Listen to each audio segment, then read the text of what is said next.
Welcome to Right Women Back into History, 2015 edition. Recently, I wrote an article about a study on gender inequality in Wikipedia. The authors began by thinking they were going to find biases in the number of entries or in other sort of quantitative ways, one of the ways we often think about the too few movement in Wikipedia.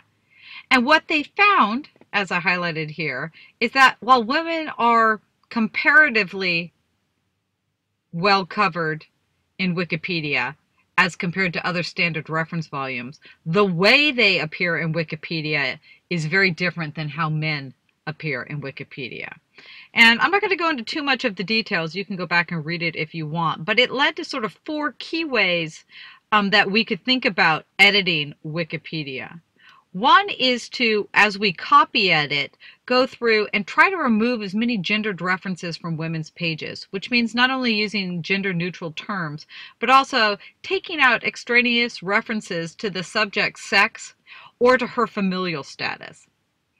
Another fascinating finding was that content on Wikipedia about women is structurally isolated, in that the links in those pages are both fewer, and when they do exist, they tend to come from other women's pages, which means we have sort of a closed reference loop of women's pages directing you to other women's pages, but men's pages not directing you to women's pages. This is important because we know that a way people use Wikipedia is by clicking through to the related links.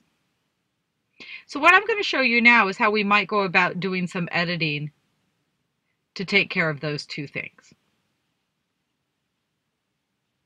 That will be done in the next video. Follow the hashtag WWB in the number 2H to find them.